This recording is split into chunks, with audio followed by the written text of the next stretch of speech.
pour cette cinquième édition du Rent. Donc là, nous sommes sur la seconde journée, le 12 octobre, à la grande halle de la Villette. On est ravis de vous avoir. Je rappelle que vous avez encore la possibilité de venir directement, si vous êtes en Ile-de-France ou sur Paris, ici à la grande halle de la Villette pour le Rent Real Estate and New Tech. C'est là où se trouve concentrée toute l'innovation technologique, mais pas que. Les innovations en général pour l'immobilier, bien sûr. Je rappelle aussi que nous étions, et nous sommes toujours entre Bordeaux et Paris, puisque notre ami Olivier Lucas, président de Radio Imo, anime le congrès des EPL. Les EPL, je rappelle, ce sont les établissements publics locaux, qu'on appelle aussi les sociétés d'économie mixte, et qui gèrent l'aménagement du territoire. Voilà, ça c'est dit. Alors, quelqu'un que j'avais rencontré à l'occasion d'une rencontre qui avait été organisée par vousfinancez.com, alors, la plus charmante viagériste du marché national. Alors, viagériste, vous l'avez compris, chers amis, elle fait du viager, elle est spécialiste dans le viager. Elle a créé un réseau qui s'appelle Viagimo. Elle s'appelle Sophie Richard. Comment ça va? Bonjour, merci Sylvain pour cette délicate et charmante attention. Et je suis ravie de discuter avec toi ce matin de viager. Alors, sachez, ma chère Sophie, que vous le valez bien. Voilà, Sophie Richard. Voilà, c'est là, avec le sourire de Sophie Richard, le sourire, on a envie de faire du viager tous les jours. Il n'y a aucun souci. Elle a réinventé la nouvelle écriture de viager. Alors, le viager, ça fait toujours peur aux gens parce que ça évoque, bien sûr, des notions très ancrées dans la culture judéo-chrétienne, notamment par rapport à la mort, par rapport à la transmission des biens, par rapport au fait de peut-être se déposséder un peu des choses, à la fois quand on est acheteur ou quand on est crédit rentier aussi, puisque il faut replacer les choses. Pourquoi le viager aujourd'hui est une bonne solution à développer? Alors c'est vrai que le viager souffre d'une image, à mon sens, qu'il ne mérite pas. Et je pense sincèrement qu'aujourd'hui, le viager immobilier est une évidence. Pourquoi? Parce qu'il mutualise les intérêts de chacun, le vendeur et l'acquéreur. Donc peut-être expliquer ce qu'est le viager, puisque tout le monde a déjà entendu parler de viager, mais finalement, on ne le connaît pas si bien que ça. Si, à part le film de Pierre Tchernia. Voilà, mais ça reste une exception, un exemple. C'est arrivé. Et hein. ce n'est pas la réalité. Non, mais dans la réalité, c'est arrivé. C'est arrivé. Jeanne Calment avec son notaire, effectivement. Donc c'est la petite histoire, mais qui me permet de rebondir et d'expliquer ce qu'est réellement le viager, parce que le viager, sa réalité en tout cas, n'est pas celle-ci. Le viager est avant tout un équilibre. C'est avant tout un contrat gagnant-gagnant entre les parties, le vendeur et l'acquéreur. Dans le cadre du vendeur, il va gagner en sérénité, et je pense qu'aujourd'hui ça n'a pas de prix. Il va améliorer son quotidien avec des revenus complémentaires, en bénéficiant en plus d'une fiscalité avantageuse. Et de son côté, l'acquéreur va se constituer un patrimoine immobilier à prix réduit, progressivement dans le temps, sans mise de fonds initiale importante, et avec une gestion simplifiée, sans tracas locatifs, sans pression fiscale. Et je pense que c'est pour l'acquéreur, l'accession à la propriété est jugée de plus en plus difficile pour les Français. C'est une réelle préoccupation au cœur des politiques actuelles d'ailleurs, que ce soit pour l'accession à la propriété, mais également le financement de la dépendance, le gel des pensions de retraite. Et le viager est un droit ancestral, codifié par le Code civil, mais qui est peut-être mal perçu car mal compris. Donc mon rôle avant tout, c'est de faire de la pédagogie, d'expliquer, de faire de la réassurance pour que le viager ait enfin toute la place qu'il mérite dans notre conjoncture actuelle, puisqu'on est, je ne parle qu'en mon nom, mais je pense sincèrement que le viager est une réponse vertueuse à notre contexte socio-économique actuel et qui permet de mutualiser les intérêts de chacun. Alors, les conditions sont simples. On a une personne ou un couple de personnes qui n'a pas le souhait forcément de transmettre après leur décès le bien principal, ou pas d'ailleurs. Ou pas, c'est encore une idée reçue. À d'autres, ouais, absolument, à leurs enfants ou à leurs ayants droit, descendants ou autres. Ça peut être des personnes qui n'ont pas de descendants ou plus de collatéraux et du coup ont besoin, comme vous le disiez très justement, d'améliorer leurs conditions de vie. Ça peut être un complément de revenu. Ça peut être effectivement face à retraite ou au fait, par exemple, que quand on a trop d'immobilier, on manque parfois un peu de liquidité.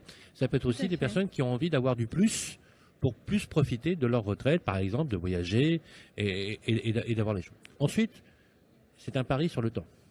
Alors, ce qui gêne souvent dans l'état d'esprit, c'est que c'est surtout celui qui achète qui dit, du coup, je suis pas bien avec moi-même, parce que finalement, si la personne meurt rapidement, je me retrouve plus facilement propriétaire. C'était ça l'idée. Oui. C'est ça l'idée. En même temps, c'est une idée qui est fausse quand on y réfléchit. Pourquoi? Parce que c'est l'accord d'abord de la personne, du bénéficiaire du crédit rentier, qui ouvre le schéma du viager. Donc finalement, quand l'acheteur décide de faire l'opération, il actionne quelque chose ou il remplit, j'allais dire, j'exagère peut-être un peu, mais c'est presque sociétal ce qu'il va faire. Puisqu'il va aider une personne peut-être âgée ou qui a une petite retraite à vivre mieux. Alors, tout à fait, oui. Cet angle-là. Sylvain, là où je te rejoins, c'est que le viager est une nouvelle forme de retraite par capitalisation.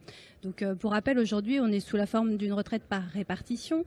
Il ne faut pas se leurrer, notre régime de retraite actuel n'est plus efficace et ne le sera de moins en moins. Régime de retraite par capitalisation, je m'en explique. On capitalise pendant sa vie active, quand on est acquéreur, et on peut récolter les fruits de cette capitalisation au moment de la retraite pour le vendeur. C'est en plus, je pense, un plan de relance économique, puisque l'argent, comme tu l'exprimais, l'argent pour le vendeur est enfermé, est immobilisé dans son patrimoine, et cette personne a aussi peut-être besoin de plus de liquidité, parce que beaucoup de personnes que je rencontre, parce que je suis moi-même agent immobilier, donc je suis sur le terrain, je suis à la rencontre constante de ces vendeurs et acquéreurs. Beaucoup de vendeurs, personnes âgées, ont une retraite minimum vieillesse. Alors, je n'ai plus les chiffres, mais c'est moins de 900 € par mois. Et aujourd'hui, en 2017, vivre avec 900 ou 950 € par mois reste très difficile. Je rebondis aussi sur le fait, quelle est la typologie des vendeurs que je rencontre. Il y a beaucoup plus de personnes qu'on ne le pense qui n'ont pas d'enfants, donc pas d'héritiers. S'ils souhaitent donner une partie, avoir une succession pour leurs neveux, nièces, cousins, il ne faut pas oublier qu'il y a plus de 60% de taxes aujourd'hui sur la succession.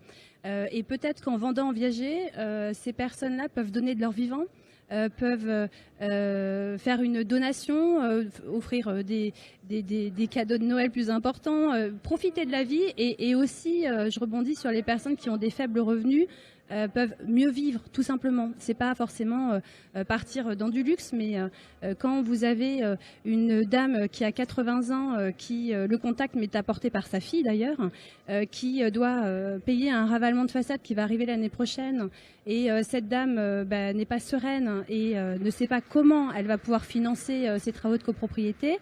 Sa fille arrive avec donc son dossier en disant voilà, ma mère est inquiète, ma mère n'a pas les moyens de payer ce type de travaux et moi je ne peux pas l'aider. Puisque la solidarité en France, ne l'oublions pas, va dans les deux sens, ascendant vers descendant, mais également descendant vers ascendant. Donc les enfants sont responsables aussi de la situation financière de leurs parents, au-delà de leur éviter peut-être des tracas. Moi, mes parents, je leur souhaite d'être sereins et d'être tranquilles jusqu'à la fin de leur vie. Et ne pas oublier qu'aujourd'hui, une maison de retraite, je pense qu'on est aux alentours des 2500 € minimum par personne. Et pour un couple, sortir 5000 € par mois, tout le monde ne peut pas le faire. Donc le viager reste une solution aussi pour ces personnes-là. Clairement. Tout le monde ne peut pas le faire et beaucoup de monde ne peut pas le faire.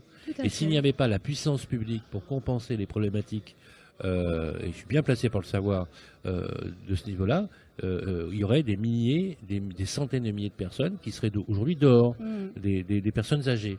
Le système de répartition est un système qui repose sur l'équilibre entre les générations. Donc forcément, aujourd'hui, on a un actif pour aller, grosso modo, le rapport, je crois qu'il est de 1,5 à 2, alors qu'à l'époque, il y a 30 ans ou 40 ans, ou même je dirais 50 ans, il était de 1 à 10. Donc c'est carrément pas le même sujet. L'allongement de la durée de vie, qui est aussi un vrai sujet. Comment se calcule le viager? Alors voilà, est-ce que tout est viagérisable? Alors, oui, tout à fait. Donc là, on parle plus précisément de biens immobiliers, mais on peut effectivement étendre ce type de vente qui est ancestral et codifié par le Code civil à différents produits. Pour ce qui concerne le bien immobilier, il y a deux formes de vente en viager, un viager occupé et un viager libre. Dans le cadre d'un viager occupé, comme son nom l'indique, le vendeur reste occupé son logement pendant toute sa vie s'il le souhaite, et l'acquéreur va bénéficier d'un bien immobilier à un prix réduit. Comme je vous l'ai expliqué, sans mise de fonds initiale importante dans le cadre du viager occupé. Pour le viager libre, qui lui est plus rare, l'acquéreur va disposer immédiatement du logement, il pourra l'occuper ou le louer. Et le vendeur, quant à lui, bénéficie d'une rente viagère qui est calculée sur la pleine valeur du bien. Comment est calculé un viager? Donc, un viager, on va partir sur une valeur vénale, c'est-à-dire la valeur libre du bien, hein, comme si on la vendait en vente traditionnelle. On va expliquer, en fonction qu'on soit un homme ou une femme, il y a des tables qui sont à appliquer. On va calculer une valeur occupée dans le cadre d'un viager occupé. Avec ce calcul global, on aura un bouquet et une rente viagère ou pas, hein. On peut très bien avoir un viager avec une pleine rente sans bouquet. Alors si on veut en savoir plus, on fait www.viagimo.fr. www.viagimo.fr, et c'est un réseau qui se développe. Alors, le réseau Viagimo, c'est un réseau d'agences immobilières spécialistes du viager, de la vente en viager, de la gestion viagère. C'est un réseau nouveau, avec un regard neuf, doté d'outils digitaux. Combien vous êtes? Alors, aujourd'hui, l'agence est toute récente, hein, puisqu'elle a été lancée officiellement en septembre 2017. Et vous commencez à la développer. Et donc, j'expose sur le Salon Rent et j'en suis très contente. J'ai actuellement donc une agence immobilière au Sable, hein, qui est créée depuis quelques années, hein, qui est la mienne. Nantes va s'ouvrir, Bordeaux va s'ouvrir, et j'ai des candidatures pour Paris. Les Sables d'Olonne. Il y a un truc. Alors, vous êtes pas loin de Erquy. Erquy plage, les coquilles Saint-Jacques, c'est pas vers chez vous ça? Non, ça doit être plus haut. Les Sables d'Olonne, ça doit être très sympa, les Sables d'Olonne, etc. Moi, j'aimerais bien faire un tour aux Sables d'Olonne. Il fait très bon vivre là-bas. En plus, si en plus je suis invité par Sophie Richard aux Sables d'Olonne, j'y vais. Je serais ravie de t'accueillir. Avec grand plaisir. Voilà, c'était Viagimo, www.viagimo.fr. Sophie Richard, fondatrice du réseau. Tout ce que vous voulez savoir sur le viager, eh bien écoutez, il n'y a qu'une chose à faire, c'est d'aller sur Internet ou de venir la voir ici au Rent aujourd'hui. Salut Sophie. Je vous y attends. À très bientôt. Merci. À très bientôt. Restez connectés, on va se retrouver dans quelques instants.